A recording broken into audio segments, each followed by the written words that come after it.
Good morning. Good morning. Buenos dias. Bonjour. Buongiorno. Dear Chancellor, dear Rectors, dear Presidents, dear colleagues, dear friends, we are very pleased to welcome you here at Lumsa University in Rome to celebrate together the first centenary anniversary of the International Federation of Catholic University. It's an honor to have you on board for this historical moment. 100 years, it's in the same time a young age and an old age. And during these 2 days, we will have the possibility to dialogue, to discuss together about important topic, key topic, and challenges that are facing our university. And to start this inaugural session, we are pleased to welcome the Rector of Lumsa University, Professor BONINI, and the President of the International Federation of Catholic University, and the Rector of the Catholic University of Portugal, Dr. Isabel CAPELOA Gil.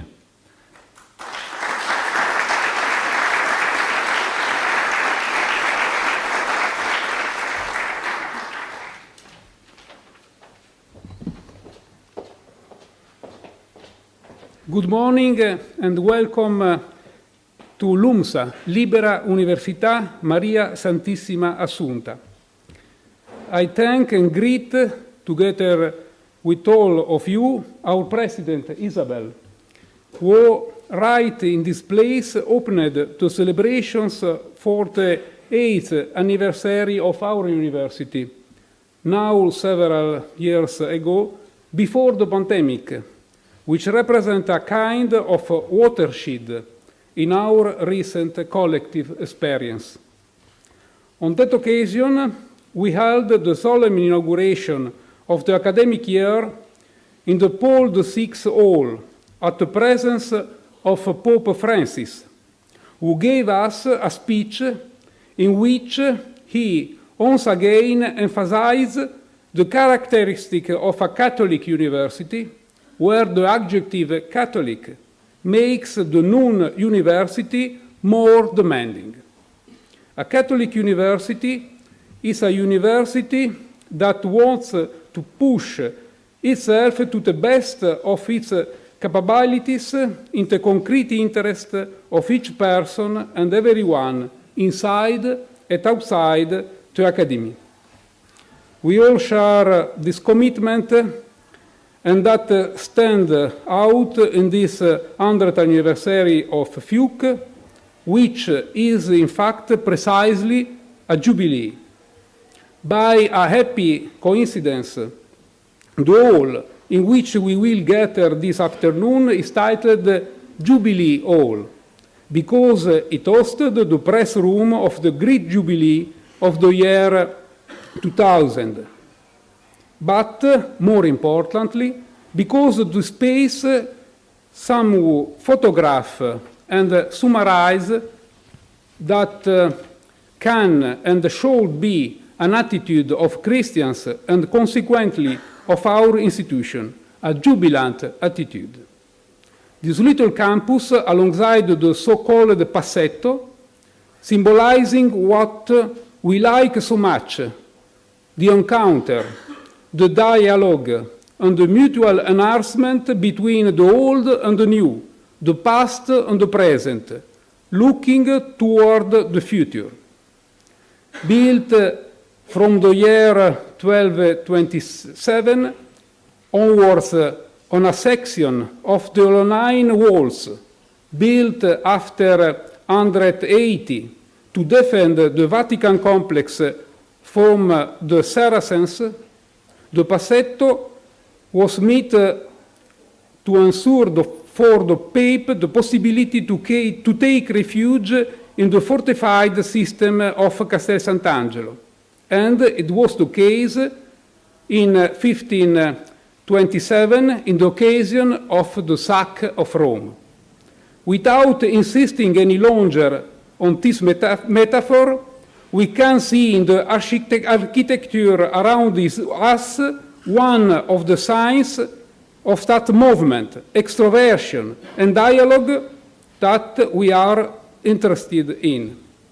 a jubilee, the one of FIUC, on the vigil of that of the Catholic Church next year, with an extraordinary effective team, Pilgrims of Hope, is a jubilee on the move, looking for persuasive paths of relationship with a complicated and very interesting world. These paths are traced with the eyes, the ears, and the minds of our students. After all, we are institution of service, dear colleagues. Our university itself was born through the initiative of our founder, Luigi Tincani, in close relationships with the Vicariate of Rome and the Congregation for Catholic Education in 1939, at the beginning of a devastating war, in order to train teachers, especially religious women, outside the control of the fascist regime. It was born as an autonomous institution because our older sister, the Catholic University of Sacred Heart in Milan, did not see itself fit to take charge an initiative in Rome.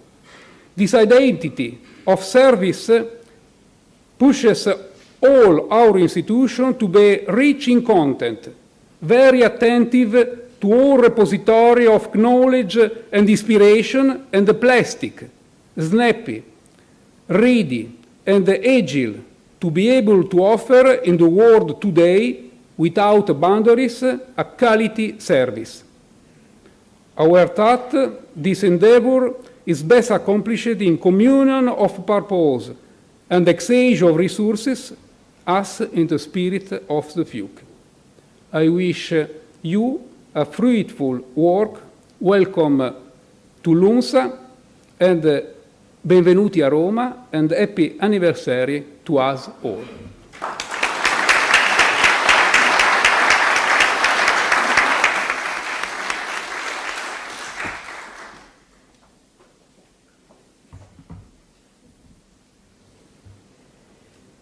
Eminences, Excellencies, Chancellors, Rectors, Presidents, Vice-Chancellors of Catholic Universities, past Presidents of IFCU, present Secretary-General and past Secretary-Generals of the Association, dear colleagues, dear sisters and brothers. I would like to start by thanking our host, Professor Francesco Bonini, and Lumsa, for once again hosting us at this wonderful Aula, at an institution that is nodal to the work of knowledge within the scope of the Catholic University, of the European Catholic Universities and of the Catholic Universities worldwide. And as always, it's a very generous cooperation that Lumsa has with IFCU. Thank you very much for hosting us here today. We are gathered in Rome today to celebrate an anniversary. We are gathered in Rome to honor the vision of those who came before us and dare to create a coalition of goodwill amongst distinct partner universities, diverse in their mission and reality, united in their pursuit of knowledge and commitment to the advancement of science and education. We are gathered today to celebrate the future. 1924 was a watershed moment. Barely rising from the ashes of the First World War, Europe was reeling from the political, social, and economic aftermath of the conflict, as some already anticipated the smoke of future clashes. But this was also the year when astronomer Edwin Hubble announced the discovery that ours, the Milky Way, our galaxy, was just one of many galaxies that compose the universe. When Thomas Mann published my favorite novel, The Magic Mountain, and André Breton announced the first Surrealist Manifesto. In Brazil, the poet Osvaldo de Andrade published the Manifesto of Poesia Pau Brasil, where he calls for a new poeticization of the world, drawn from the vernacular aesthetics of Brazilian poetry, no longer a space of import of European trends, but a poetic outlet of export of a distinct Brazilian and South American sentiment. These events are cases in point of a time of seismic transformation and tensional anxiety, pivoting around political instability drawn from the rise of authoritarianism in Russia, in Italy, in Germany. This is also the year of the so-called beer hall putsch, coupled with tremendous creative energy of the many modernist movements around the world.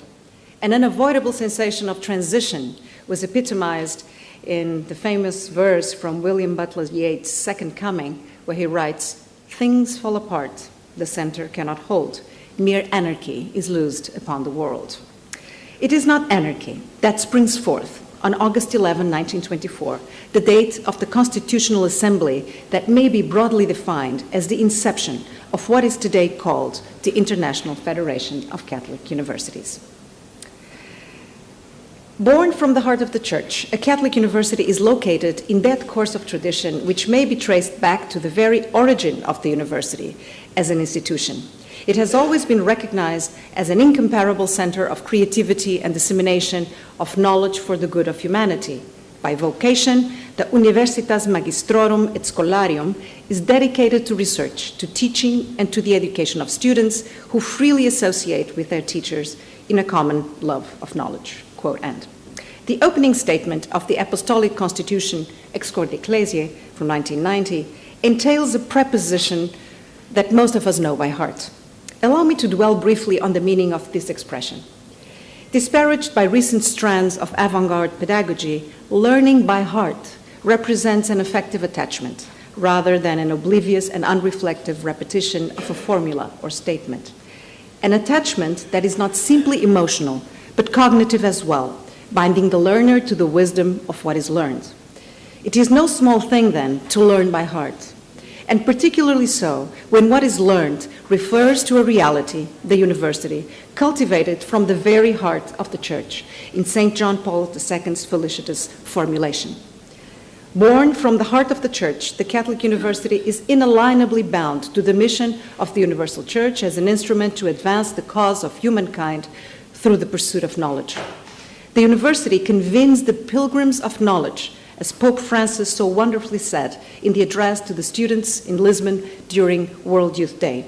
It shapes a journey that is freely embraced by the joyful community of students and educators joined together in the common purpose to work for the betterment of society, laboring for social justice and promoting the capacity to aspire. There is a tremendous wisdom in something I learned this summer, an Australian Aboriginal creation myth that tells how the ancestors, the Wandjina, walked the surface of the earth and created the landscape as they went. Creation entails movement, dislocation. Universities support the movement of creation. They are platforms that prepare for the journey of transformation. And what a tremendous journey it has been. The birth of the European University almost 1,000 years ago marked a significant turning point in the history of education, paving the way for the development of institutions that would shape the intellectual landscape for centuries to come. Guided by the principles of faith, universities played a crucial role in this transformative journey. Throughout history, Catholic universities have been at the forefront of scientific, literary, and artistic advancements. We can say that at the origin, all universities were Catholic.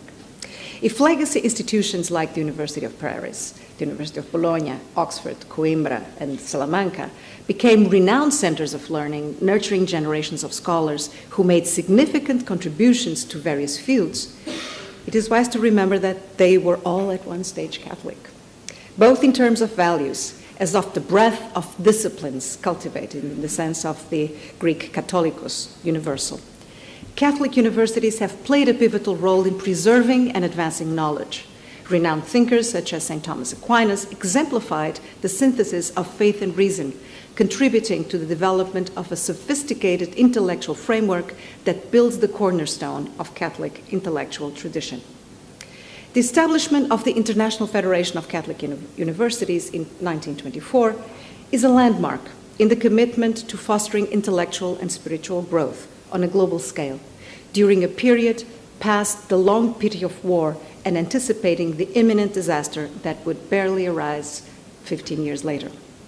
In response to the changing global landscape in the early 20th century, leaders of Catholic universities recognized the need for collaboration and solidarity. The idea of an international federation that would unite Catholic universities across borders took shape, culminating in the establishment of what was initially just FCU, Federation of Catholic Universities, what is now IFCU, the International Federation of Catholic Universities. The founding members envisioned an organization that would promote dialogue, exchange, and cooperation among Catholic universities worldwide and create a framework for peace. Today, we celebrate the future of Catholic universities by honoring the tremendous career of a venerable institution, celebrating 100 years of work to foster a closer entente between the various Catholic universities, as mentioned in the letter sent in February of 1924 to the rectors of existing Catholic universities in 11 different countries, from Leuven to Lublin, Beirut to Angers, Paris to Tokyo, and Washington to Rome. And this letter was sent by two of the founders, the visionary Father Agostino Gemelli, rector of the Università Sacro Cuore in Milan, and the first rector of the recently created University of Nijmegen, the philologist Monsignor Joseph Schreinen. The Constitutional Assembly finally took place at Leuven on August 11, hosted by the rector, Monsignor Ladeuze, who would become the first president of the Federation. With the blessing of His Holiness Pope Pius IX, who found it most fitting that Catholic universities should meet to find appropriate means for conducting all their activities through generous cooperation, and this is from the letter sent by Cardinal Gaspari to this founding assembly. The first meeting was a success, gathering representatives from 15 universities. All the universities that were invited were either the rectors were present or their delegates. And these were the universities that were present from across 3 continents, from Antwerp, Leuven, Lille, Milan, Nijmegen, Lublin, Santiago de Chile, Paris, Lyon, Toulouse, Fribourg, Washington, the Catholic University of America, Tokyo, Sophia University, and Beirut. Global, collegial, and the recognized platform of educational diplomacy, the Federation has built a reputation as a key voice in the advocacy of Catholic higher education and recognized in the Apostolic Constitution ex Corde Ecclesiae for its specific role. The legacy of IFCU is multifaceted, encompassing its commitment to academic excellence, social justice, and intercultural dialogue. By fostering connections among member institutions, IFCU has played a crucial role in facilitating collaborative research and joint initiatives. This has been particularly relevant since the inception of this prophetic institution, in the words of historian Michel Jarton, because the idea to set up the Federation grew from the awareness of Father Gemelli, of the visionary Father Gemelli, of one of the most important challenges that Catholic institutions were faced with at the time, which was that they needed to be affirmed as centers of excellent scientific research. The Federation developed out of the urgent need, amongst other things, but this was absolutely central and crucial, out of the urgent need to support the development of the Catholic Research University and to convey this very deep connection between aimed at the expansion of the borders of science, of values-based science with the activity of the universities, of Catholic universities. Along its 100-year journey, IFCU has served as a platform for sharing best practices, nurturing a sense of global solidarity, fostering the creation and development of regional associations in Europe, in North and South America, in Africa, in Asia, and working with them in the joint commitment to the pursuit of truth and wisdom. In addition, as a platform for the development of Catholic institutions, IFCU is dedicated to promote social justice, reflected in its efforts to address global challenges and promote inclusivity among its widely varied more than 240 members. Through initiatives focused on sustainable development, human rights, and social responsibility, the Federation has demonstrated a commitment to an articulation of the principles of solidarity with the attainment of the ultimate telos of science, the improvement of humankind's estate as formulated by Francis Bacon in some centuries ago. Furthermore, IFCU has been instrumental in fostering intercultural dialogue, recognizing the importance of understanding and appreciating different voices. That is why our strategic development plan, evolving since 2018, is called A Global Voice for a Common Future. By bringing together scholars from different backgrounds, women and men, the Federation has contributed to the creation of a more interconnected and harmonious global academic community, supporting as well the mainstreaming of gender equality and celebrating the often underrepresented contribution and leadership of tremendous women scholars for the development of our institutions. And yet, we do not live in the best of worlds. We are not Pangloss in the middle of the Lisbon earthquake in Candide. This is not the best of worlds. The splendor of our times, marked by extraordinary breakthroughs in science, cannot obscure the misery of poor access to quality education, inequality, and the systemic environmental failure for which universities, too, are not without responsibility. The times are hazardous, yes, and for Catholic universities, they are particularly challenging. Allow me to single out, amongst the many issues, 4 main problems, issues, queries. The first, I would argue, is cultural. A crisis of religious values, particularly in the global north and in Western societies, that seeps from narratives about the Church's outdated irrelevance vis-à-vis the great problems faced by humankind, from environmental failure to technology on the loose to social and cultural values. Catholic universities emanating from the heart of the Church are bound through thick and thin to a specific intellectual tradition, one that centers on the revelation of the truth emerging from the deep reality of Christ, that as such has inspired the commitment to freedom, critical spirit, the defense of human dignity, social justice, precisely the values that cultural context often fails to recognize in our specific value proposition. The second stress element is financial, of course. The drop in recruitment, decrease in public funding in some geographies, failure to inspire donors in others. A perceived lack of prestige of humanities programs constituting the core around which the Catholic University has evolved is relevant in some areas of the globe. But the opposite is true in other spaces. A perception that these same programs speak to economic elites, a sort of a new leisure class that does not require the vocational impetus leading to successful employment. In addition, digital transformation demands sizable financial investments in platforms and software, hardware and specific data, sound and image infrastructure. Clearly, the technological cloud is not a staircase to heaven, but the door to financial hell. As one past president of the University of Chicago once wrote, of the needs of a university, there is no end. At the heart of the mission of the Catholic University is the search for truth that is also a statement of trust.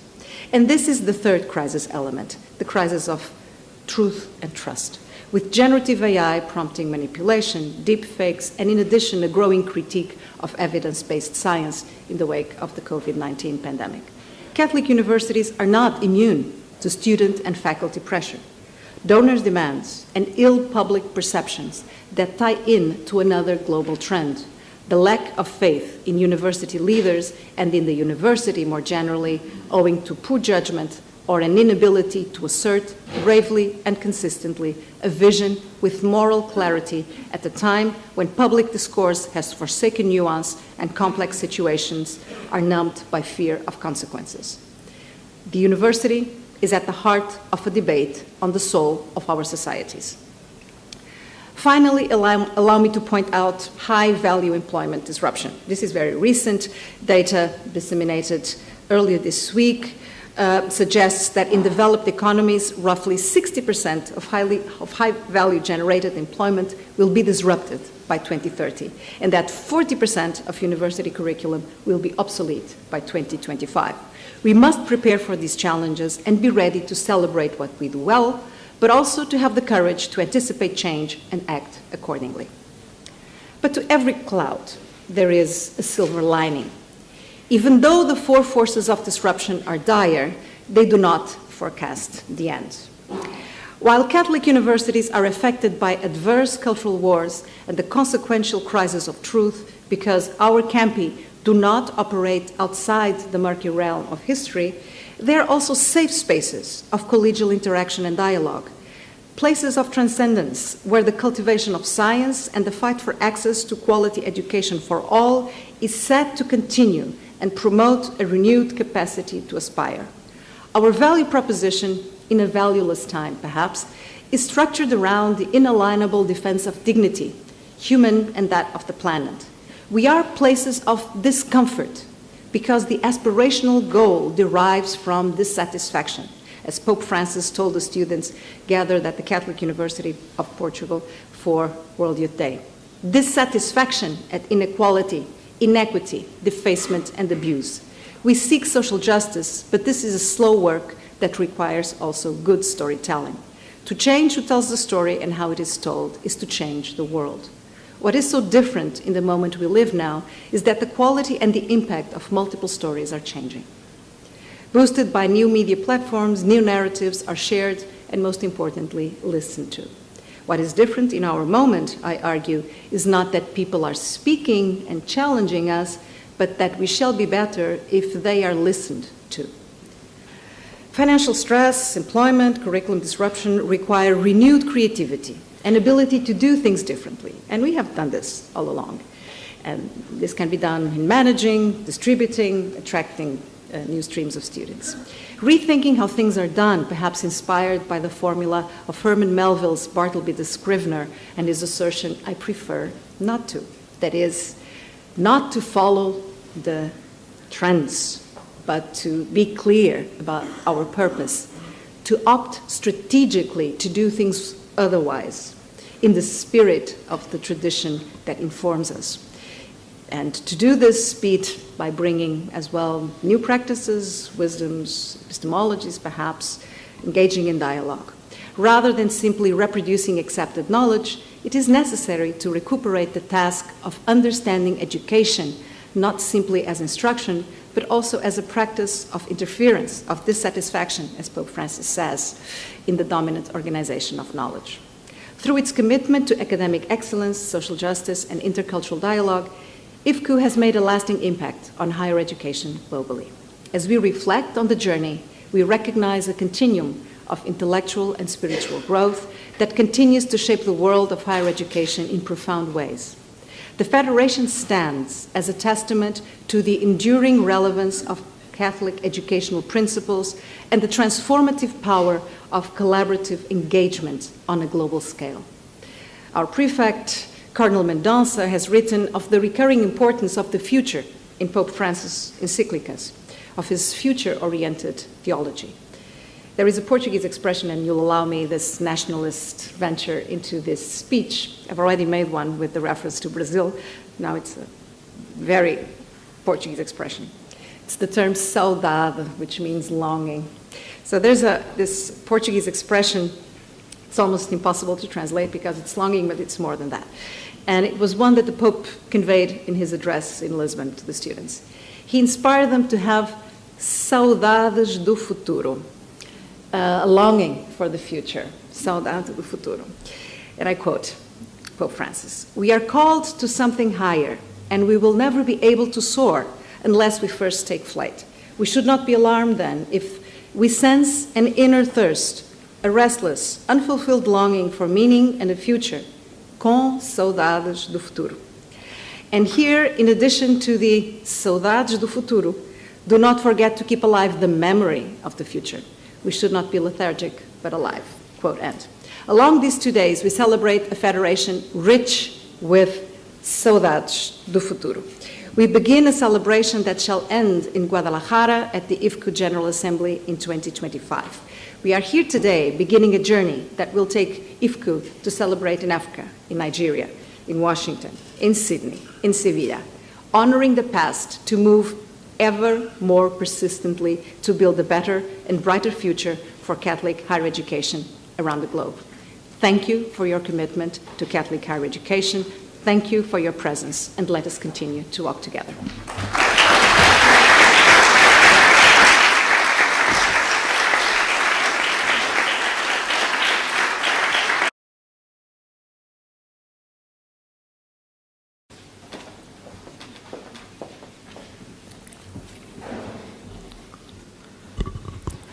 Professoressa Isabel Gil, Presidente della Federazione Internazionale delle Università Cattoliche, il Professore Bonini, Rettore della Lumsa. Nelle vostre persone voglio salutare tutti i presenti, i gran cancellieri delle nostre università cattoliche che sono presenti, il grande numero di rettori qui rappresentati, e altre autorità accademiche, illustri invitati che si fanno presenti in questa sessione per commemorare i 100 anni, i preziosi 100 anni della FIUC. L'università conta più di 1000 anni di storia. Essa rappresenta certamente, in veste di istituzione, un notevole caso di longevità temporale, rivelandosi un polo incomparabile di creatività, di libertà di pensiero, di conoscenza e di innovazione. Quella gioia di cercare insieme la verità, di cui parlava Sant'Agostino, e che naturalmente si prolunga nella gioia di scoprirla e di comunicarla disinteressatamente nelle diverse aree del sapere, è la sua missione fondamentale. L'università è uno spazio in cui il soggetto trova le condizioni favorevoli per sviluppare la sua unicità, per diventare protagonista della propria storia, e al tempo stesso l'università non cessa mai di essere un straordinario e polifonico intreccio di dialoghi. Questo suo distintivo carattere dialogico non si rivela unicamente nella definizione del metodo che le è proprio. Innanzitutto è intrinseco all'etimologia del nome che le dà origine. Nel termine latino universitas si trova già la centralità del dialogo e si individua il compito di fare dialogare le discipline del sapere e le persone che lo amano. La dialogica parola universitas è sia il programma sia la carta d'identità di una università. Così sottolinea l'incipit della Costituzione Apostolica ex Corde Ecclesiae, ricordando che l'università nasce dalla corporazione dei maestri e dei loro studenti, liberamente riuniti con i loro maestri nel medesimo amore del sapere, affermando precisamente questa irrinunciabile centralità del dialogo che in ogni generazione della storia delle università va scoperta e riproposta. Pensare l'università e le università cattoliche come laboratorio del dialogo è prima di tutto pensare ad intra, riflettere sulla morfologia del corpus universitario stesso e sulla tessitura interna dei rapporti che lo sostengono. La contemporaneità non ci perdonerà se non prendiamo come architetturale la categoria della interconnessione. Quello che Papa Francesco ha affermato sull'ecologia della casa comune vale anche per l'ecosistema delle nostre università. Chiarisce il pontefice: tutto nel mondo è intimamente connesso. Se l'essere umano si dichiara autonomo della realtà e si costituisce dominatore assoluto, la stessa base della sua esistenza si sgretola. Purtroppo però in alcune nostre università vige ancora una distinzione ormai da considerare superata tra la formazione e la ricerca. Gli studenti in alcuni casi sono visti come meri utenti di servizi preconfezionati.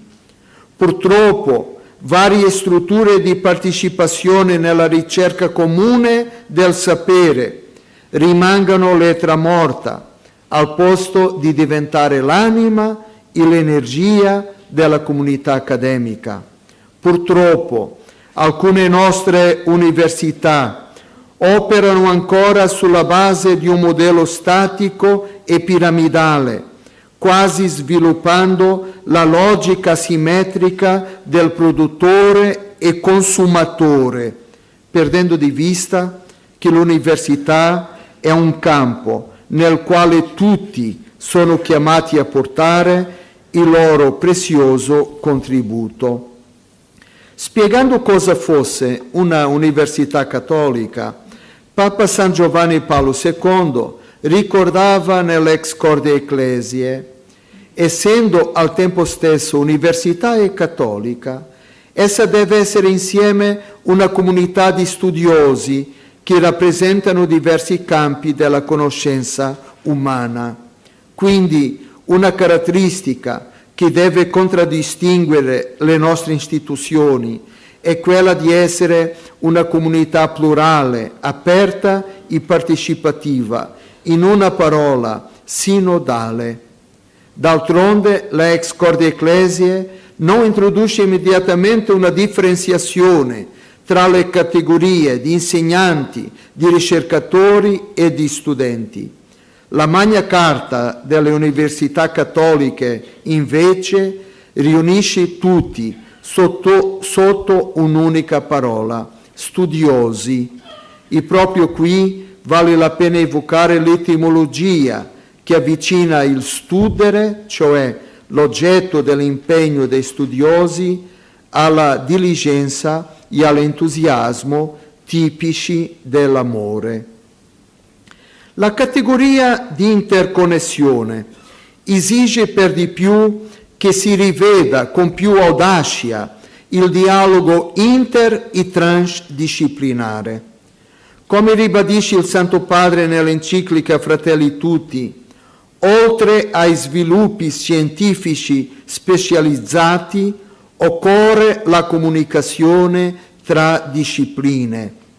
Sotto questo aspetto, ve lo dico con molta franchezza, abbiamo forse rischiato troppo poco. Tuttora si percepisce nel nostro sistema universitario un'esagerata preoccupazione nel rispecchiare il mondo del presente, nel convincimento che saremo tanto più rilevanti quanto riusciremo ad essere sincronici con esso al 100%. Così facendo, l'Università Cattolica rischia di perdere la sua capacità di essere il sale e la luce del mondo, forse scimmiottando quest'ultimo in una ricerca sincronica e dimenticando che l'Università Cattolica non abbandona il passato né il futuro.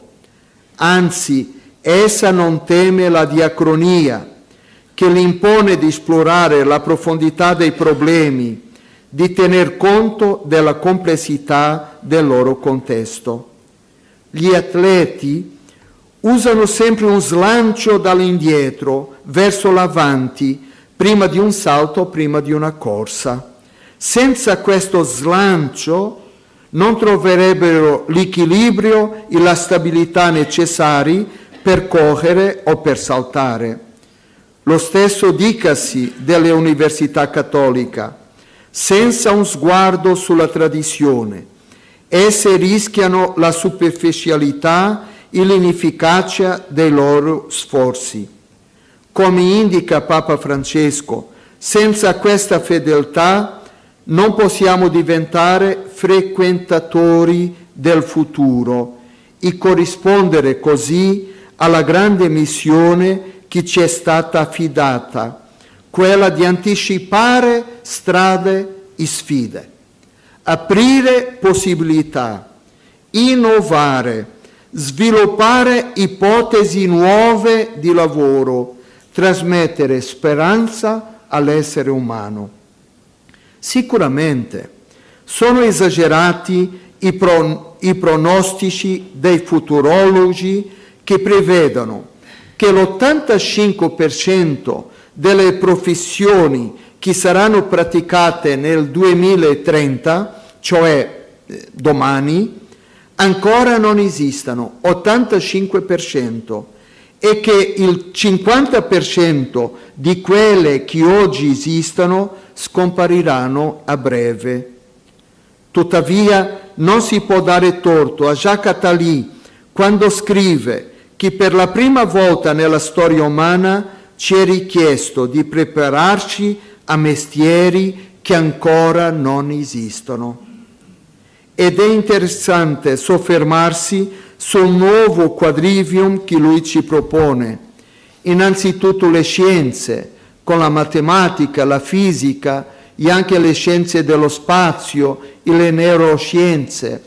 Poi, più sorprendentemente, l'etica, che, se Attali ha visto giusto, valorizzerà molto di più in futuro le religioni e le filosofie.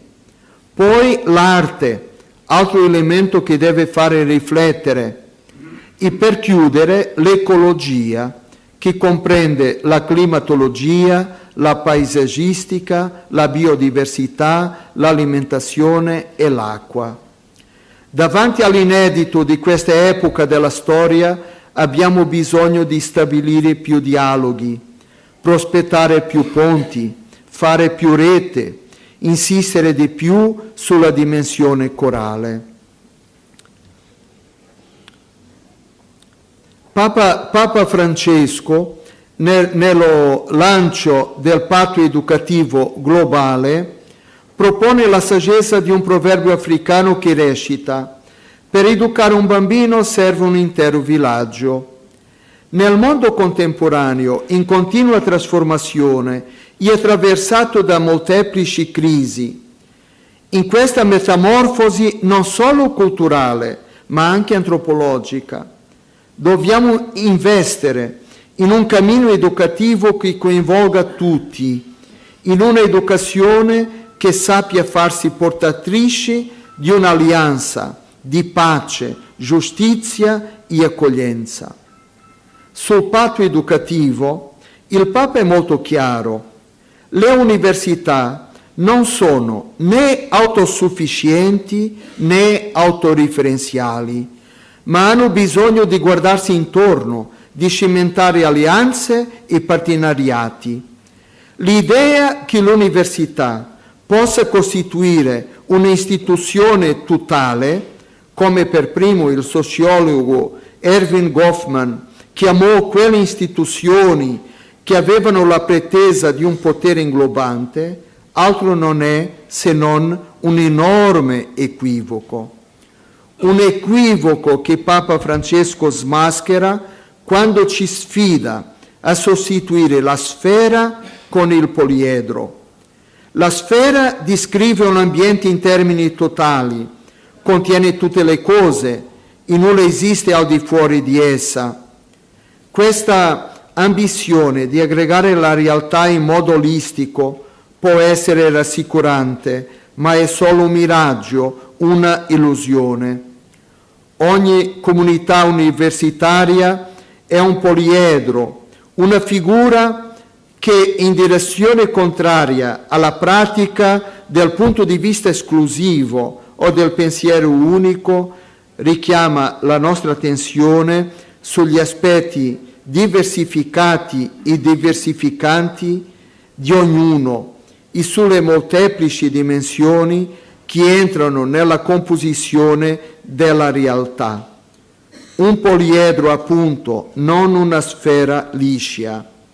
La realtà di una università cattolica non si presenta sotto una sola forma perfetta. Non è spianata e rigida, ma multiforme e plastica.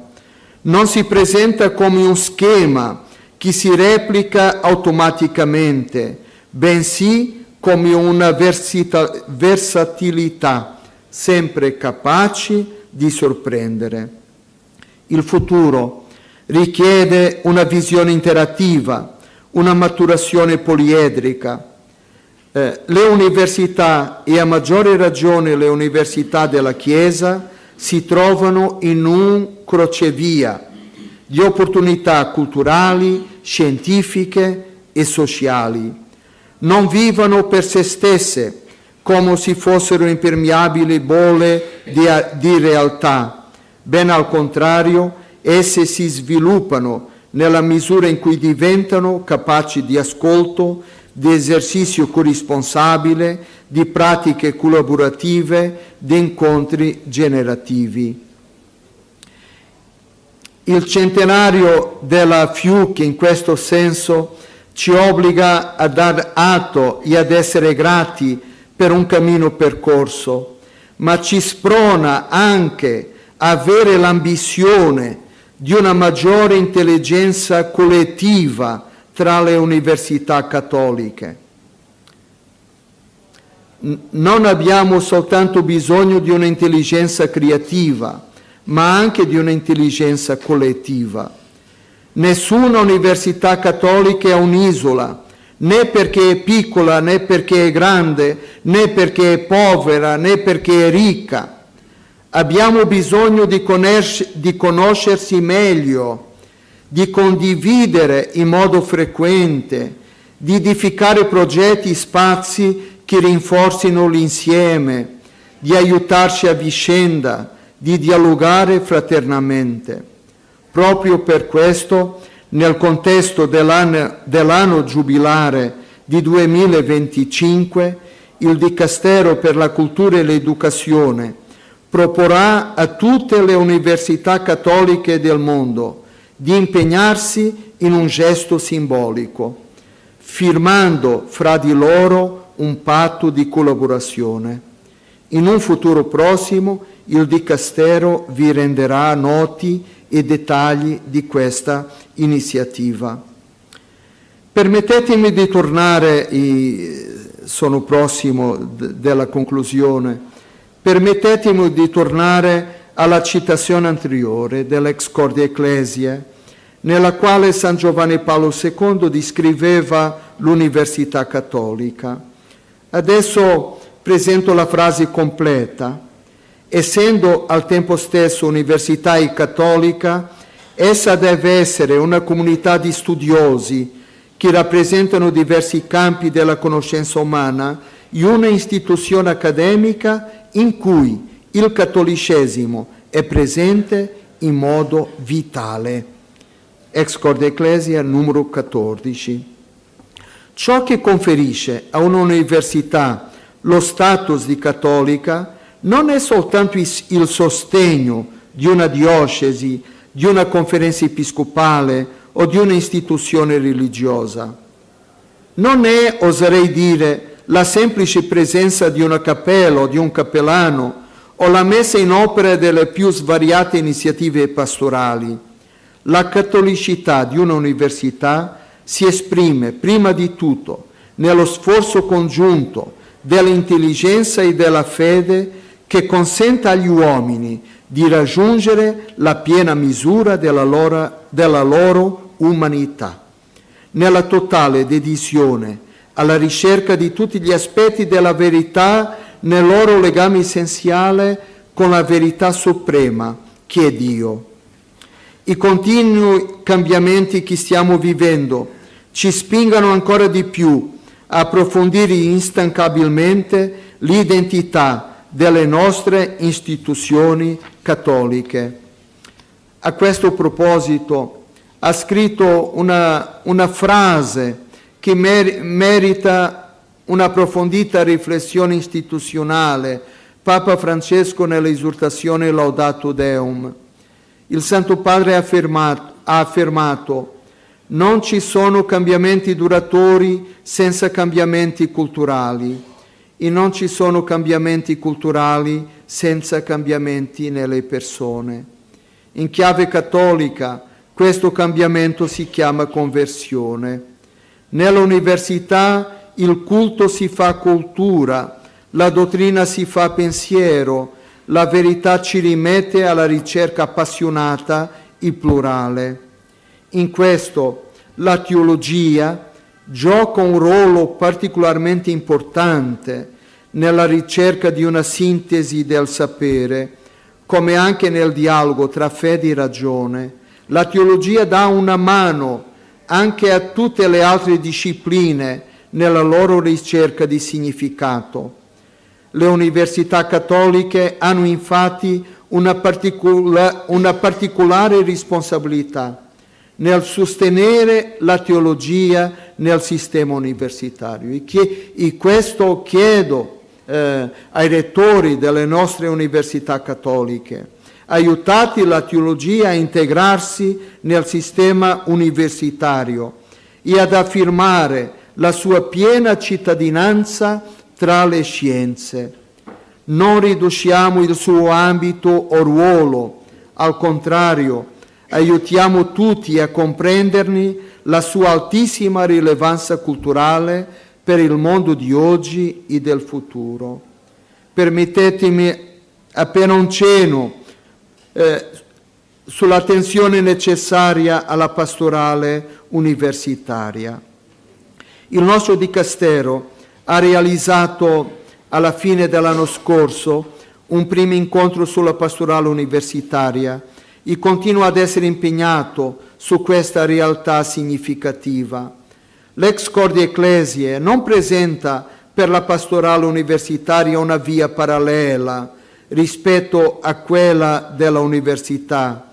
Al contrario, afferma che questa dimensione pastorale deve fare parte integrante della sua attività e della sua struttura e può influire su tutte le sue attività, integrando così la fede professata con la fede vissuta. In verità, l'università non può rimanere indifferente a quel dinamismo che la sintesi finale della sessione del Sinodo, tenutasi lo scorso mese di ottobre, designava come una nuova consapevolezza della dimensione sinodale della Chiesa. Dire piuttosto che la Chiesa ha una missione, riconoscere che la Chiesa è missione, anche nelle università cattoliche. Oggi le università cattoliche sono sempre più, in termini sociologici, culturali e religiosi, uno spazio pluralistico ed eterogeneo, dove coloro che dichiarano di avere una pratica religiosa e liturgica cattolica sono tendenzialmente una minoranza. Per la maggioranza, il rapporto che essi intrattengono con una pratica credente strutturata è spesso ambiguo e occasionale, ma la verità è che questo non cessa di costituire in tutta la sua complessità una sfida che dobbiamo accogliere e ascoltare. Quali sono gli assi che oggi strutturano, incarnano l'identità cristiana nell'università? In qual modo un universitario si riconosce cristiano? Oggi l'università è diventata un luogo di primo annuncio. Troviamo allora in conseguenza il coraggio di annunziare un cristianesimo nel suo nucleo dinamico e essenziale, mossi dal desiderio missionario di raggiungere tutti. Sentiamo, come afferma Francesco, la sfida di scoprire e trasmettere la mistica di vivere insieme, di mescolarci, di incontrarci, di prenderci in braccio, di appoggiarci, di partecipare a questa marea un po' caotica che può trasformarsi in una vera esperienza di fraternità. L'università, carissimi amici, è un grande laboratorio per il dialogo, anche per il dialogo religioso, anche per il dialogo con Cristo. Questo dialogo ha bisogno di interlocutori e di maestri e ancora di più di testimoni. Grazie, grazie per tutto quello che fate. Grazie per essere maestri ispirati e credibili testimoni di Cristo e della Chiesa nel mondo di oggi.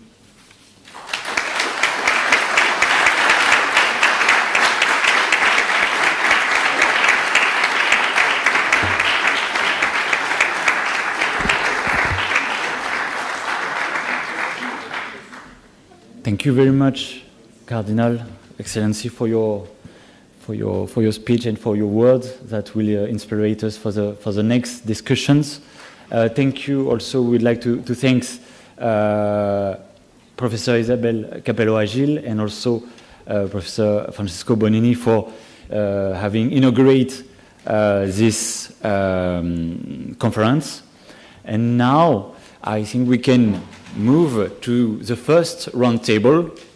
So I invite to join us Dr. Katia Passerini, who is the interim president of Centenary University, United States. I invite also Reverend Denis Horschneider, president of the Association of Catholic College and University in the United States. Monseigneur Patrick Valdrini, Emeritus Rector of the Catholic Institute of Paris, and also Professor Sophia OPATSKA, Vice Rector of the Ukrainian Catholic University of Lviv in Ukraine.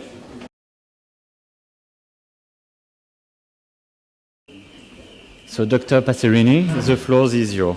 Thank you. Can you hear me? Yes.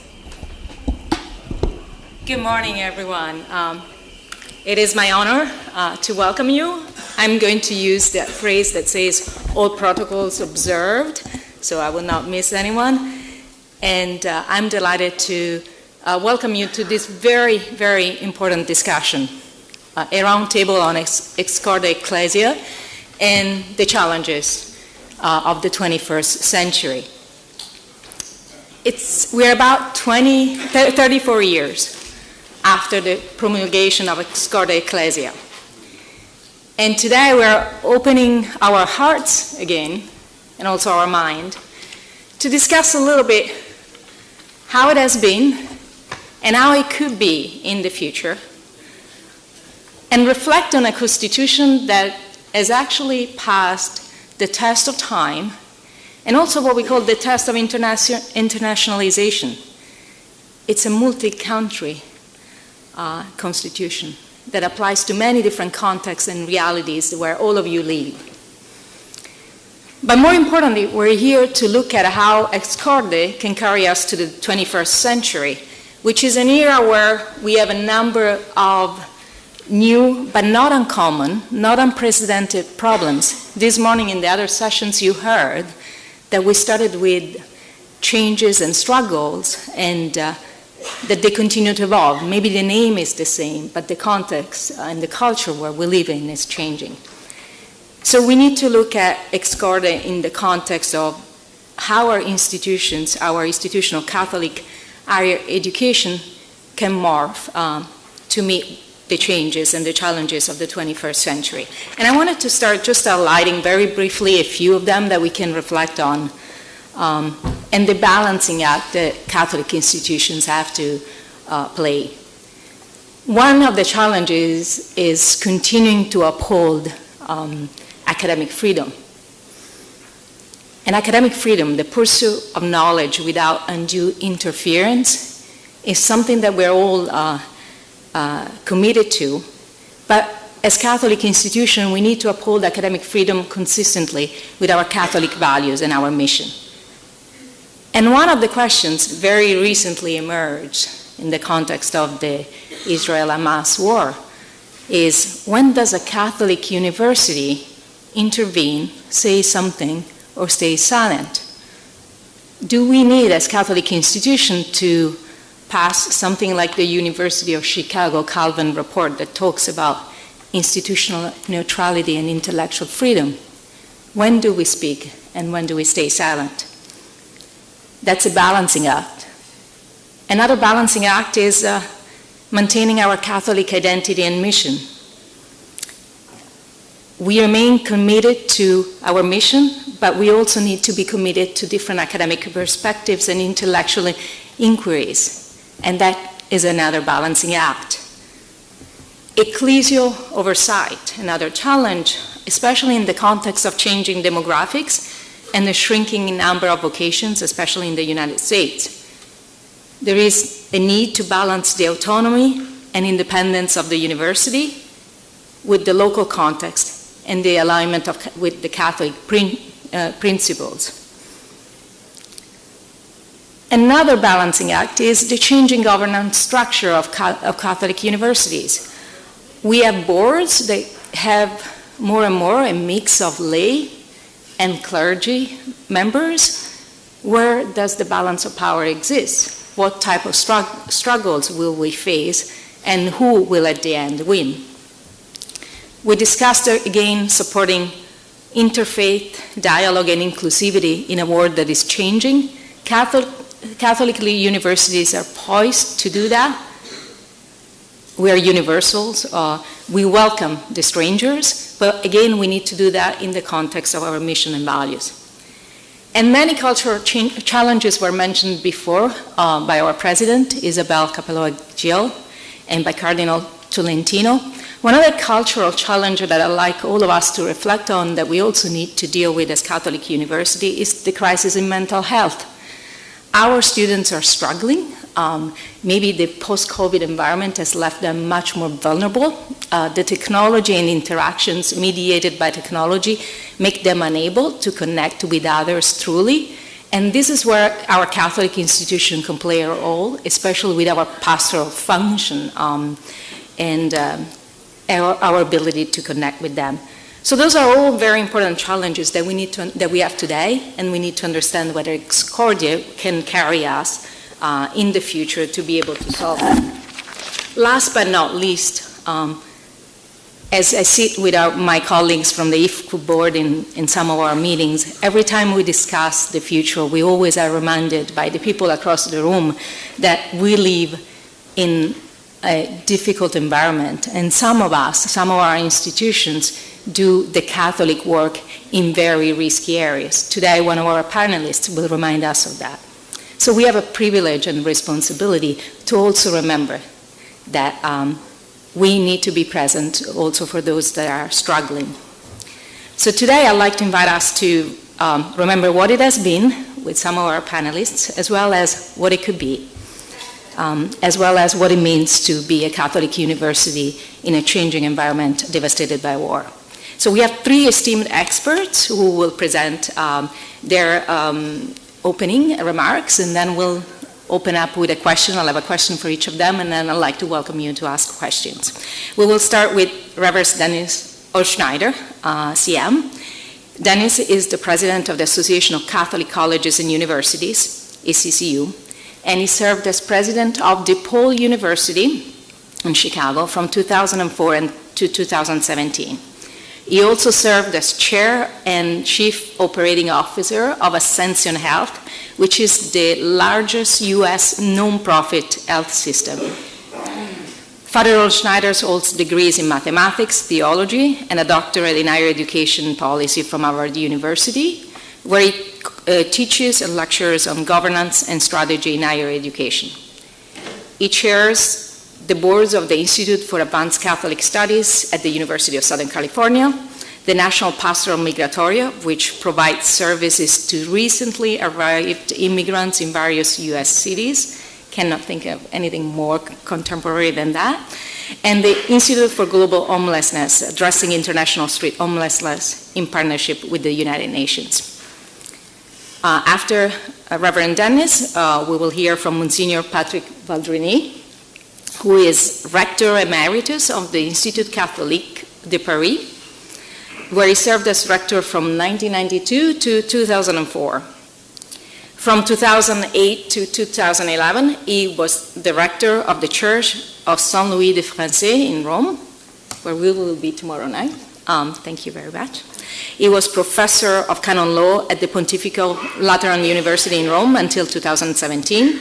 He teaches at the University of Naples, Federico II, And in September 2006, he was appointed by the Quai d'Orsay as cultural advisor to the Holy See under the authority of the French ambassador. He is also director of the Institut Français, Saint-Louis, and in 2019, Pope Francis appointed him canon of the Basilica of St. John the Lateran. He is the author of numerous works on canon law. And then last but not least, Dr. Sophia OPATSKA, Vice Rector for Strategic Development at Ukrainian Catholic University. Dr. OPATSKA is the founding dean of LIV Business School at the Ukrainian Catholic University, which she led for over 10 years. From 2016, Sophia was appointed Vice Rector Academic Affairs at UCU and Chairman of the Supervisory Board of the LIV Business School. Her areas of expertise are organizational behavior and development, entrepreneurship, with a focus on the creation of the entrepreneurial university and the ecosystem around it. Sophia is a member of the Board of Directors of the European Federation of Catholic University, FIUC-IFCU. She has extensive international academic and professional experience, and over the last year, Sophia has been researching resilience, crisis management, and leadership in Ukrainian companies, especially with insight from the war period. So we have a wonderful set of panelists. Without further ado, Father Dennis. Thank you. Good morning. It's a privilege to address all of you. Thank you for it. We have now lived with Corde Ecclesiae for 34 years. It has served us very well. It has served to unify our work in very different institutions. It has served to strengthen our hearts for very difficult work. It has reminded us of the great noble work that is ours to carry on the work of Jesus Christ in the work of his teaching. It is a wonderful document. But today I'm going to imagine with you a day when we might rewrite Ex Corde with 7 additional ideas that are not there today, at least fully. And perhaps someday that opportunity will come. But there is nothing I would remove from Ex Corde. And so if I do not mention ideas today that are there, it is because I support them with all my heart.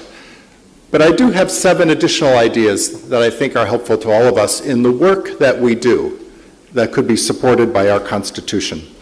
So number 1, it is ideas that shape the world's flourishing. Women's lives improve when a society adopts the idea of women's equal dignity. The idea matters, and women's lives get better.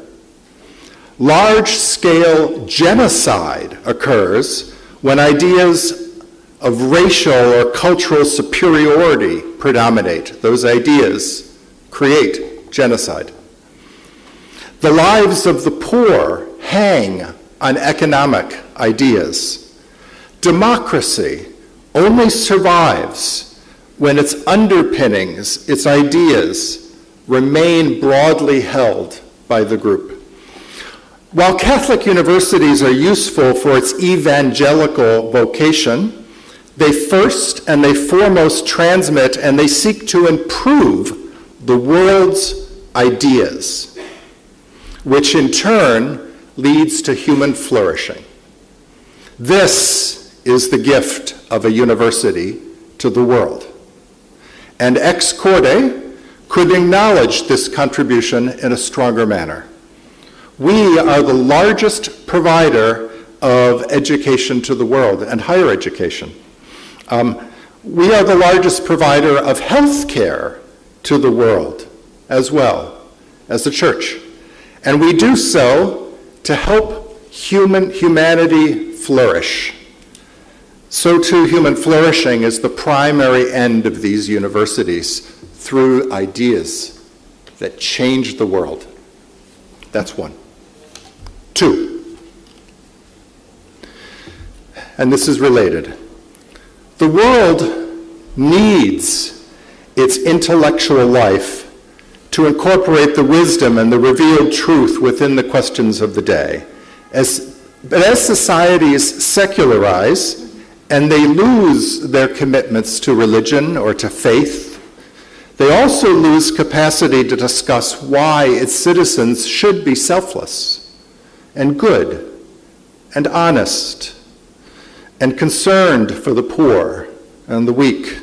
In short, societies weaken and they even unravel when they do not have a basis for what truly holds the human community together.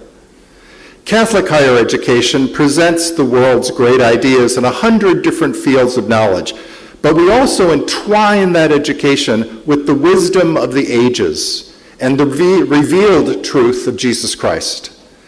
This union of secular and religious thought strengthens the social fabric of the world, and it is yet another of the primary gifts of Catholic higher education, and a reason that a church would operate universities. Our graduates are meant to be a gift for the world for its good functioning. And this too needs to be honored within the paragraphs of Ex Corde Ecclesiae, so that that contribution too is appreciated when it is accomplished and encouraged so that it becomes a clear goal for our planning. 3. One of the most frequently acknowledged concerns with Ex Corde Ecclesiae is the document does not sufficiently acknowledge the diverse missions and circumstances of Catholic universities. Our institutions of higher learning exist not only for and with Catholics, but for non-Catholics as well. Catholic faculty and students make up the majority of the university's citizens in some institutions, but in many institutions, the university serves and it relies on non-Catholic faculty and staff. It serves non-Catholic students. It may even be the case that Catholics and Christians constitute the minority of those working and attending the university. Increasingly, we should add, our faith-based Catholic university must address and carry out its mission in mission territory. In some countries and disciplines, it's just not possible to achieve Ex Corde Ecclesia's requirement that the assembled faculty be at least 50% Catholic. Catholic universities find themselves working with believers and non-believers of all sorts. And this is true even in traditionally Catholic countries. Yet in all cases, these universities are works of the Church. And they are meant to be a blessing for the larger world and the Church of that place. 4. It would be helpful if Ex Corde Ecclesiae would acknowledge that Catholic universities carry out their complex missions in a variety of political circumstances, independent and sometimes in concert with governments and regulatory agencies. The regulatory agencies and the bodies to which our universities respond and with they must cooperate add a layer of complexity to the mission of evangelization, such as it may be. The wider culture as well may impact the manner and length to which a university may profess its Catholic character and mission. In some countries, it's actually illegal for our universities to profess an evangelizing mission. We might hope for a bold and courageous proclamation of the university's Catholic mission and its documents, etc., but it might be imprudent and wise in some circumstances. It would be helpful if Ex Corde Ecclesiae acknowledges these complex, diverse, and often difficult circumstances. 5. Our universities are also a gift to the world specifically to address poverty. In nearly every culture, it is education that has the strongest effect on a person's future earnings and the well-being of the families they then raise. No other intervention has as long-lasting or as strong an effect.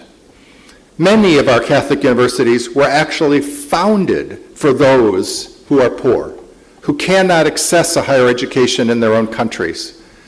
In the United States, where I am privileged to represent our Catholic universities' contribution to our Congress and to the Biden administration, I always begin by telling our politicians that of our 227 Catholic universities, we educate together large numbers of the poor in our country, and the Catholic universities have the highest graduation rate in the United States for the poor.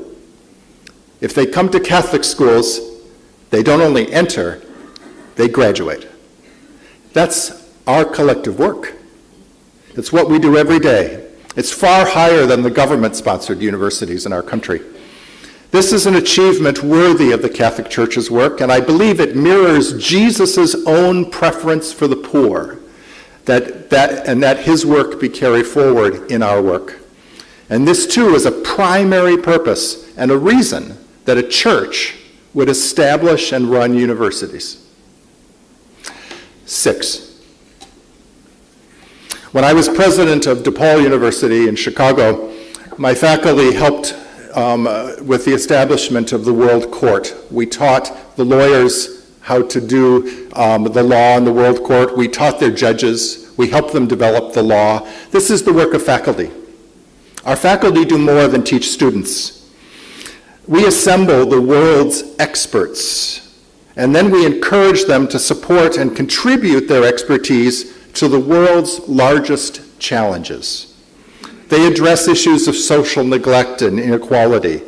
They take up the standard for advancing the role and the rights of women, care for immigrants, access to the poor and other marginalized groups. They work on climate and public health and technology and psychosocial wellness and economic justice and peacemaking and the ideas of human purpose and meaning, research, and service to the world for the church and for the world are a key activity of our work, in addition to teaching students.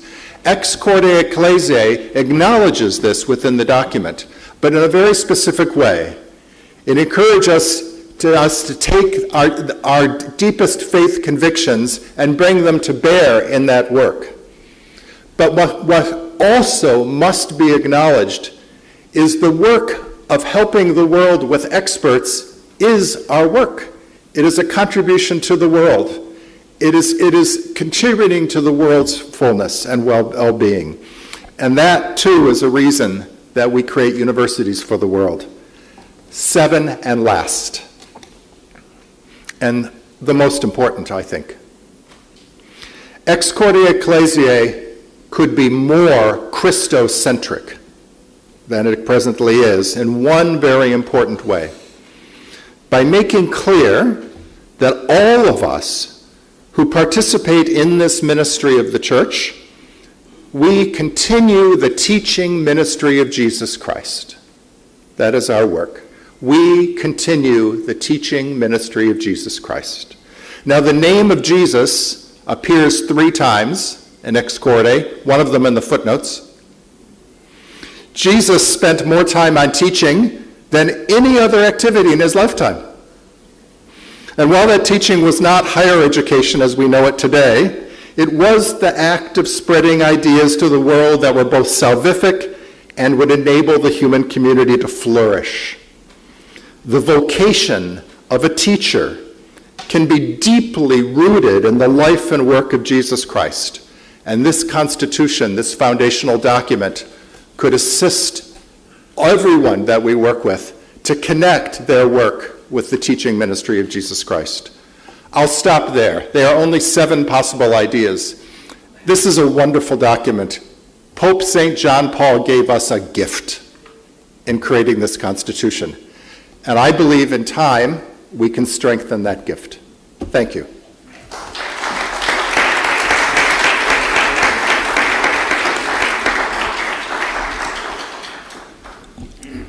Thank you very much. So we looked at the future.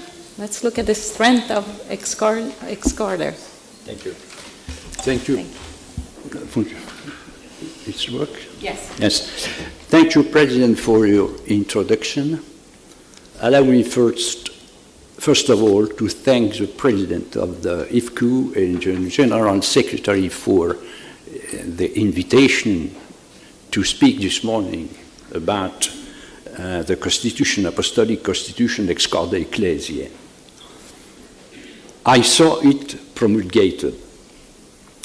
It was a reference point for the activity of the university of which I was rector in Paris, along with, let's not forget, the Constitution that was revised a few years ago, Sapientia Christiana, which became Veritatis Gaudium. And when I was rector, these two constitutions were complementary for our university.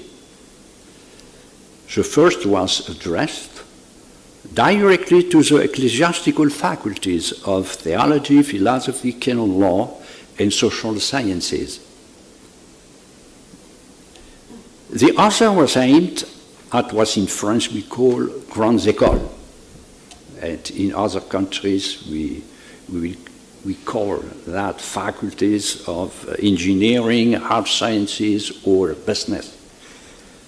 On the one hand, the rector had a set of faculties regulated directly by the Catholic Church under the jurisdiction of the congregation, now the Dicastery of Education, and on the other, a text that gave greater autonomy in relation to the Holy See, recognizing that the university had to refer its action, in fact, because of the very purpose of teaching and research, to the cultural, social, political, and legal context in which the university existed. This explains the place given by the Constitution to concrete application, which, as the previous speaker mentioned, take account of the local conditions in which the university operates. Consequently, ex Corde Ecclesiae contains, and it should be understood, the constitutive elements of what a Catholic university is. Constitution, constitutive, constitutional, the same word. Ex Corde Ecclesiae is necessary for Veritatis Gaudium because it describes what a Catholic university is, from which ecclesiastical faculties, above all in Rome, dedicated to the study of sacred sciences, must draw inspiration to understand their activity. It's with this in mind that I reread Ex Corde Ecclesiae, and I'd like to highlight three elements, among others, that we won't have time to go into. We haven't. That make up the institutional category of Catholic university, in which, despite the passage of time, Ex Corde Ecclesiae is 34 years old, are invaluable in understanding who we are and what we do. As a first point, I'd like to say that the concept of community is a guiding idea, arguably the most fundamental of this document. It takes it from the very experience of the university as such. The document does not say that the university was born of the church, but that it was born from the heart of the church, which saw in it a place where he could participate, let's say, obliged to, and I quote from the Constitution, this culture of creativity and the spread of knowledge for the good of humanity. This is why, at the same time, the Constitution describes the Catholic University as a gathering of intellectuals who, with those entrusted to them, form a community of teachers and students, and places the Catholic University within the university movement to which it belongs and to which it contributes. The Constitution takes us back to the origins of the university, that is the University of the Middle Ages, from which it draws its most constitutive element, the sense of belonging to a human community, a community of destiny shared by all, in which some have a particular duty. This is the duty given to this particular community of magistrorum and scholarium, who receive by right the status of corporation to act, to exercise the duty to devote themselves, and I quote again from the Constitution, to research, to teaching, to the training of students, freely gathered around the master in the same love of knowledge. Nothing is more constant in the history of the Catholic University. Right from the introduction and echoing this element in the text throughout, the Constitution does not isolate the Catholic University from the university as such. It's more than that. It prevents universities from isolating themselves from a whole to which they belong. They are part of the movement with which society are equipping themselves because of the need to have, for its growth, centers of teaching and research with using instruments of the sort they are their own, contribute to the good of human society. This document is invaluable and on this point has not aged, for the expression Catholic University gives our institutions the qualification of university, to which it adds a qualifier.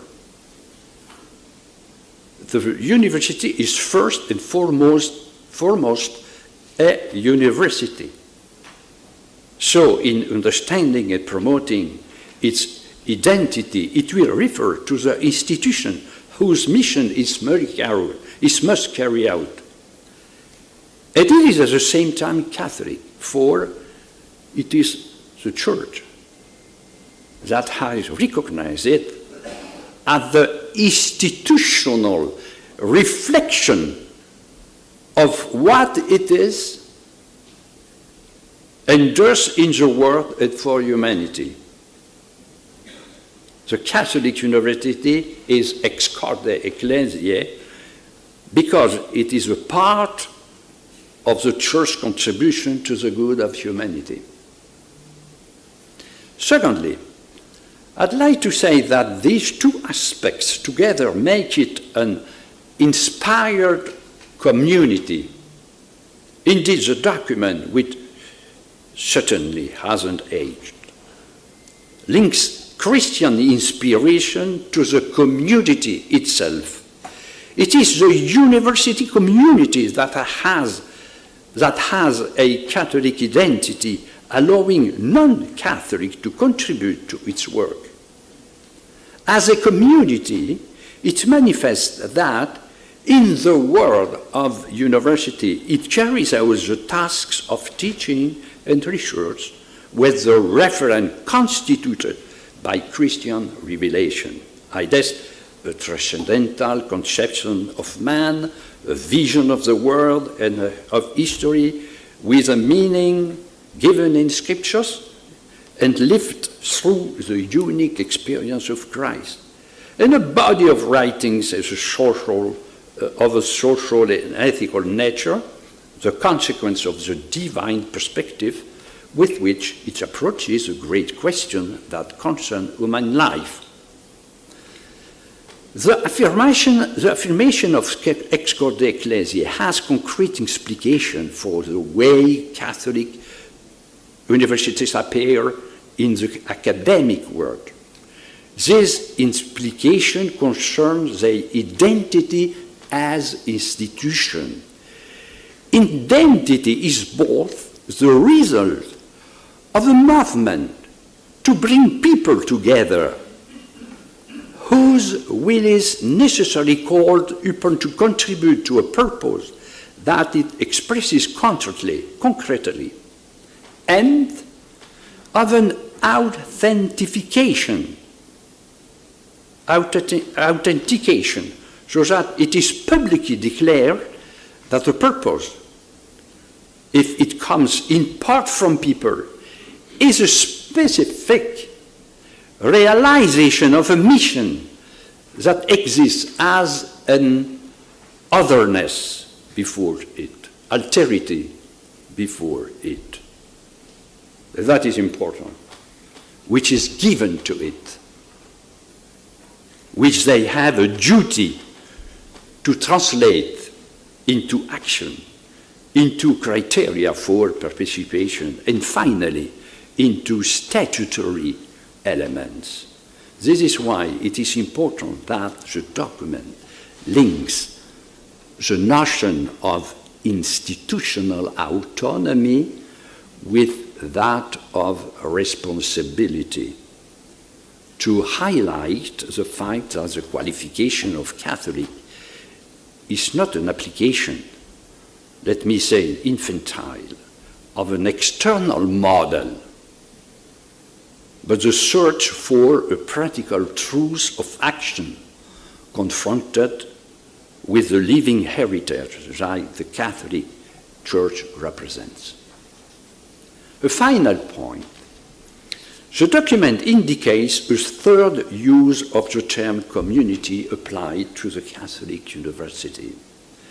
If in the first place the Catholic University is a community that exists as a Catholic in the universities, if in the second place it's a community inspired by the ecclesial heritage, it is also a community that is already living what it proposes and what inspires it.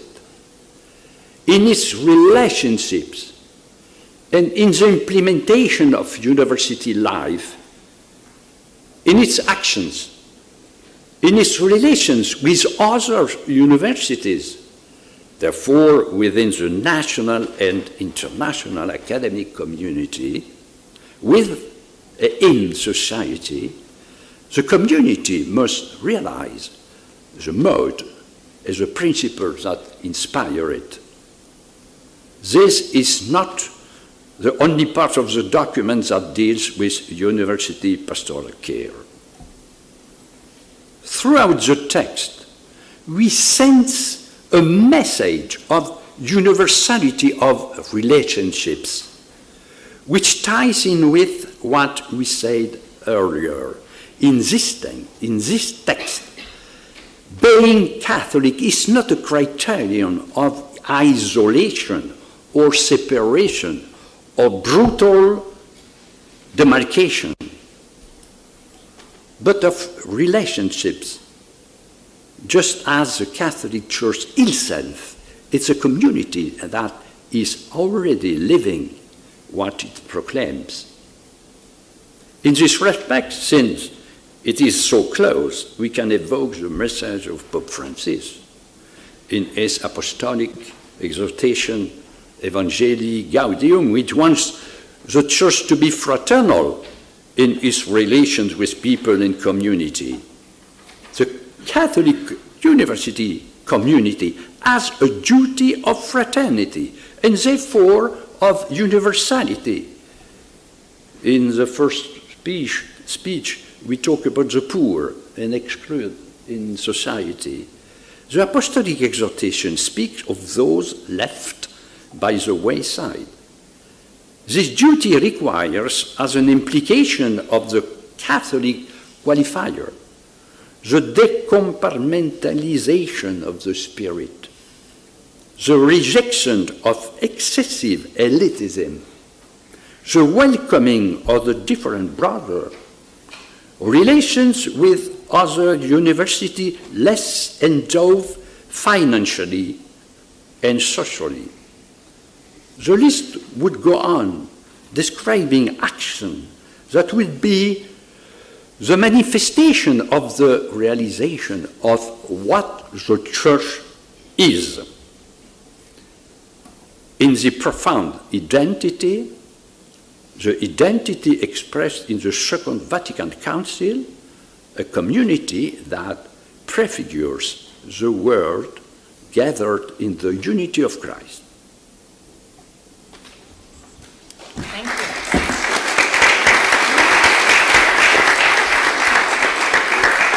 Thank you, Monsignor VALDRINI, for reminding us of those three principles: community, inspired community, and relationships. I think I have a question for later that will bring the two of you together, but without further ado, I'd like to invite Dr. Sophia OPATSKA for her remarks. Thank you. I know it's a round table, but I don't see part of the audience behind the computer, so I decided to change a little bit the scenery. So it's in order to address today such a prominent audience, because I will be speaking in the name of many Ukrainians. First of all, my colleagues and my students from Ukrainian Catholic University, and I would like to focus on the second part of the name of the panel, Challenges of the 21st Century. And they are very specific for my country and for the only Catholic university in Ukraine, which I represent. And I still believe, since we live in the common world, for sure they relate to you, dear brothers and sisters, and they relate to our church. So I will talk about three things: about context, about integral human development, and possible mechanism of solidarity within federation. For almost 2 years, 694 days to be precise, my country has been burning in war. What is this war about? One may read the Russo-Ukraine war differently. Politicians may see it as a rivalry for the new global order, or clash of civilizations. Political science scholars would see it as a national liberation war for Ukraine's independence and sovereignty. Philosophically minded people may read it as a clash of values and political aspirations based on those values, and conflict between European and post-Soviet identities, between democracy and autocracy. In the lived experience of Ukrainians, it is a fight for our freedom and dignity. The current conflict is not about language or religion, but about radically different political visions of the relationship between those who rule and those who are ruled. So what is ultimately at stake in this war is the liberty of 40 million people and the vitality of the democratic world order. Ukrainians are demonstrating that a democracy can defend itself. As we know, dignity is about the unique value and preciousness of each person. This is about the inadmissibility of reducing a person only to means of satisfying ambitions and needs of the state ideology to the needs of the state ideology or nation. It is also about confidence in the human person's ability not to succumb to the temptations by power, money, and passions.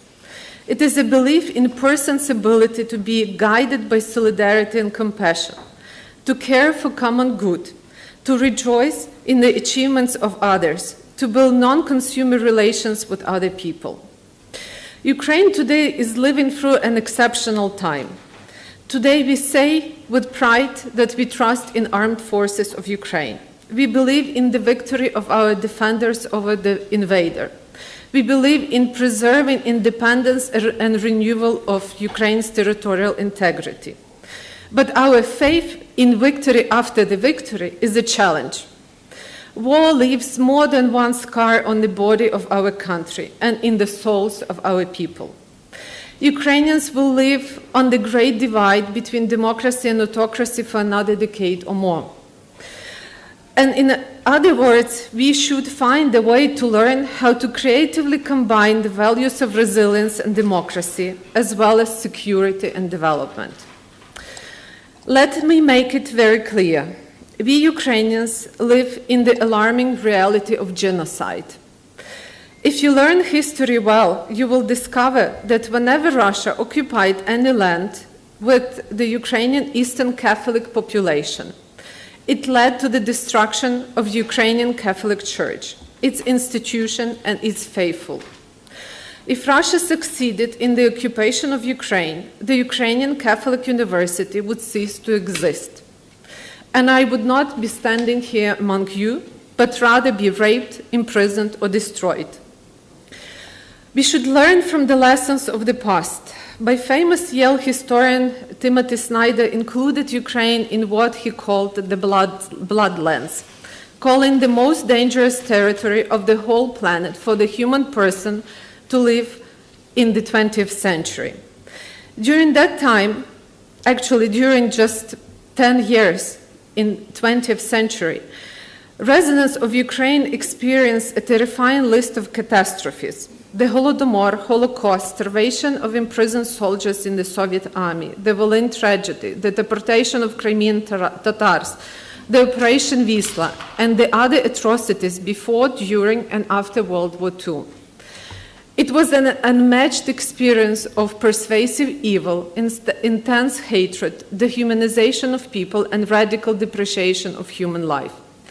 So Ukrainians have learned the lesson of the 20th century well. Our own statehood, however immature it might be, is the only protection against mass physical elimination of Ukrainians, against the annihilation of Ukrainian soul, language, and culture. The rise of authoritarian regimes which disregard human dignity and normalize violence, domination and humiliation as methods of both domestic governance and conduct in international affairs is a scary process, and it is important not to normalize it. What if a country with nuclear power driven by conspiracy theory about the world's intention to destroy it and by weaponizing the resentment of its people against other countries decides to show sheer contempt to all international agreements and invaded its neighbor, which declined its nuclear weapons as we Ukrainians did? What if such a country decides to break all the rules of conducting the war and turns it into a war against civilian population and civilian infrastructure? What if it shows genocidal intent and engages in war crimes, crimes against humanity and genocidal practices? We hope that the world, with the help of fighting Ukrainians, started to realize what kind of evil Putin's regime represents.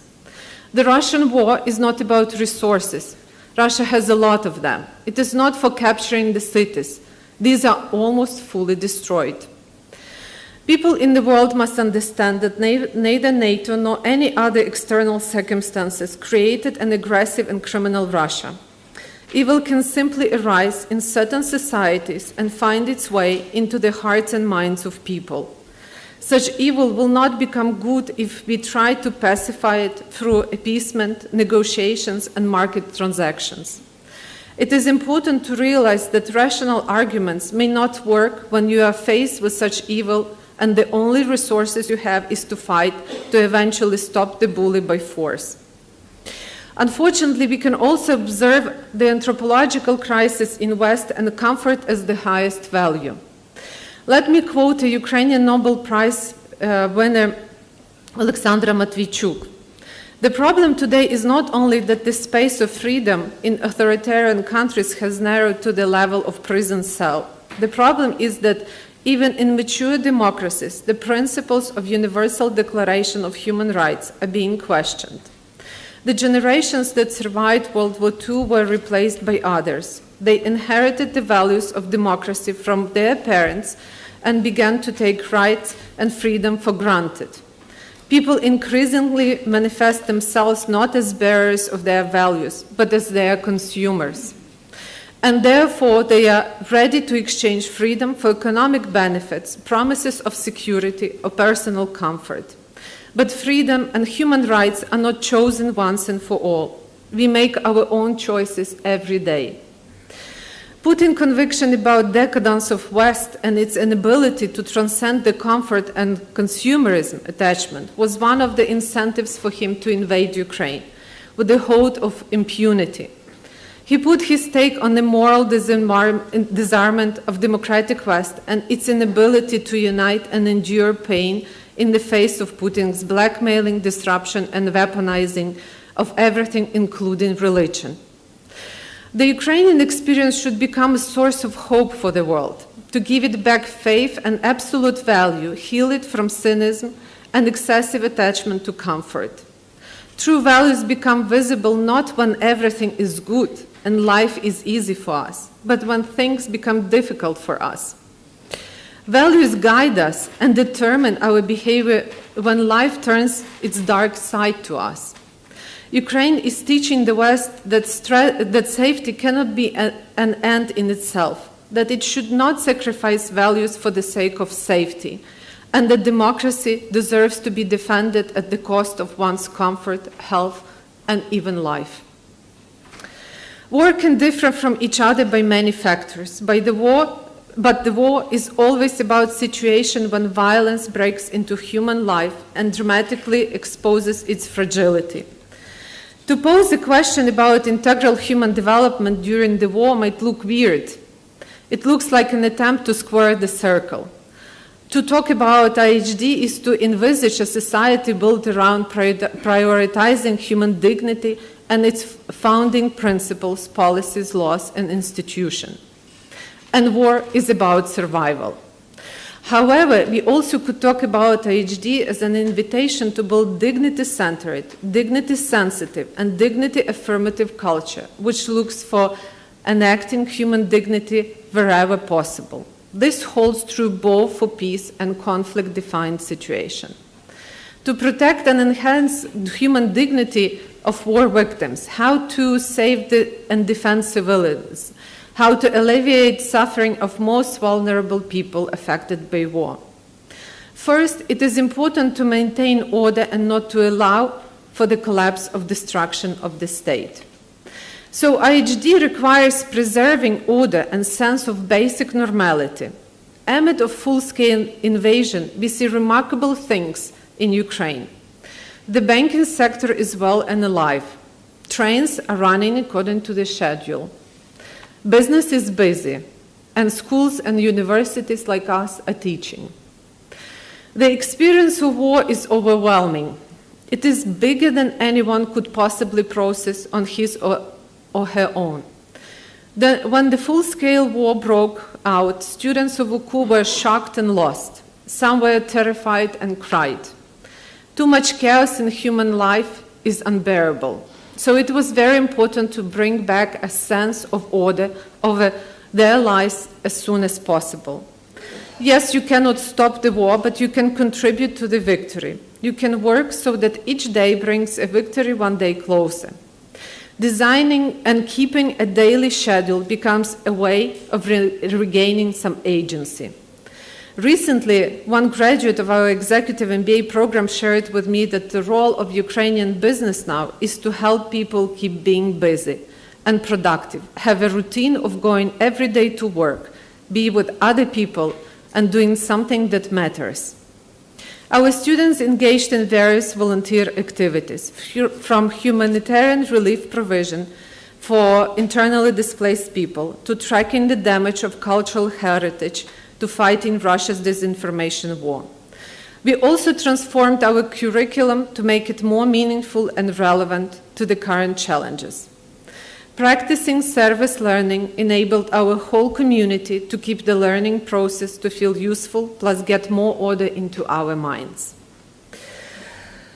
Putin does not believe in people's agency. Being an authoritarian leader, he believes that ordinary people are manipulated into action and are not subjects to their own agency. Ukrainian proves him wrong. We could say that the whole nation rose united in solidarity for defending the country.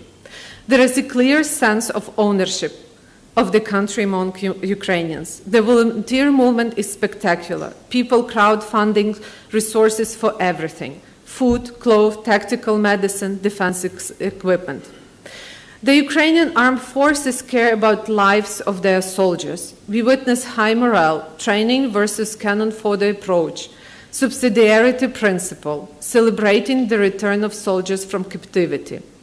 Ukrainian churches, Catholic, Orthodox, and Protestant serve soldiers through the ministry of their chaplains who accompany combats in the front line. And we as university see our role by the recently opened Veterans Office, certificate programs for chaplains, opening medical center. The same is true about the way Ukrainian dead soldiers are treated. When their bodies are transported from villages and towns, people in the street pay public honor to their selfless service by kneeling. It turns out that death also could be lived with dignity. Any war is a defeat of inhumanity. Any war is a trial when it comes to protecting human dignity. But even in the context of military conflict, of scale like Ukraine, the search of human dignity is not a mission impossible. There are many actors who could teach us to affirm human dignity even under such adverse circumstances, even such difficult and costly. The last but not least, I would like to make suggestions about culture and mechanism of solidarity among Catholic universities. Catholic universities for centuries played an important role, and together we create a strong movement which can help those in need to survive and to fulfill mission in the adversary circumstances. I would like to offer a number of suggestions to Federation from our both challenging but also in some way positive experience. First, together we can develop a model of speedy reaction in case of emergency, communication, first aid, information sharing. Second, facilitate normal educational experience. Those initiatives that could help students and scholars affected by war get a full-fledged educational experience without major disruption. Third, help to establish social outreach programs for international students and faculty. The best way to demonstrate solidarity with a university in emergency is to come to this university for a short outreach program. 4, as a Catholic university, we need to rediscover the topic of just peace, just war in the context of Catholic social teaching and security studies. In time of hybrid war and hybrid threat, we witness a gap in Catholic social teaching on this matter.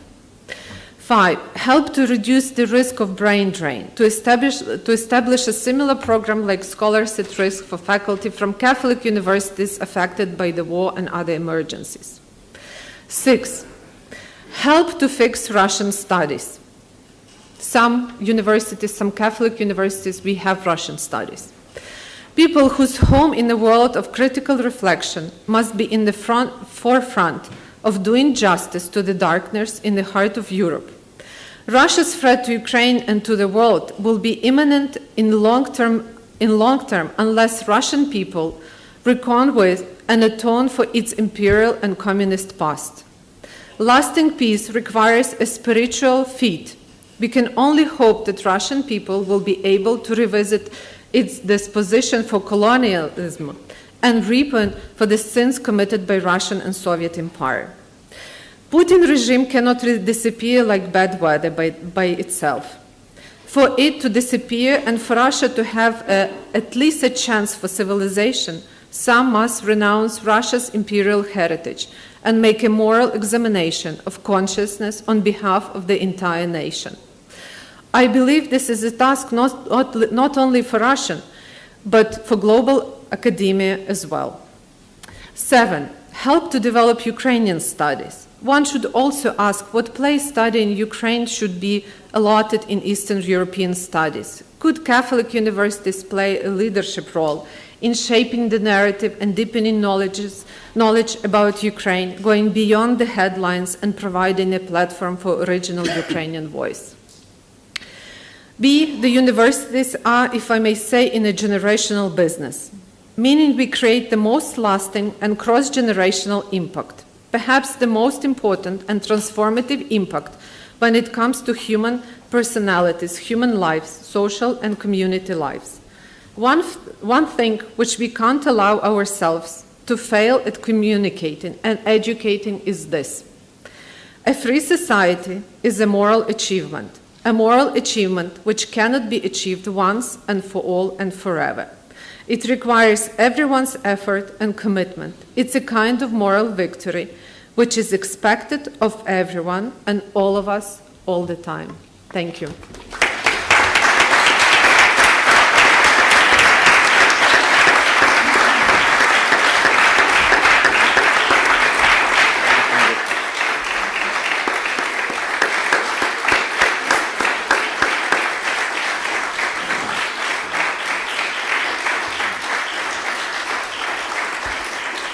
Thank you, Sophia. I know I've been given a hard stop at 1:15, but we had to listen to this in its entirety, for it's important. If you have a question in French or Spanish, we have translator, but I'd like to ask one question very quickly to the two panelists next to me. You talked about, an idea of a new ex-Corde. You talked about the importance, if we wanted to change ex-Corde, if we wanted to activate change that can help situations like the ones that Sophia also elaborated for us. How do we do it? I mean, is it even possible? Who needs to come around the table and implement those changes to a document that is as eternal as ex-Corde? So I'm going to... Well, I think you began your comments noting that Veritatis Gaudium had a predecessing document, and that documents are reconfigured from time to time, and that can happen. So it ordinarily would happen because the office that watches over this, the Dicastery in this case, might consider it an important moment for that. I don't know the timing of it. I do know that it's useful in those moments that we bring groups like this together to think together about it, if it were to happen, that this should be a broadly consultative process if it were to happen.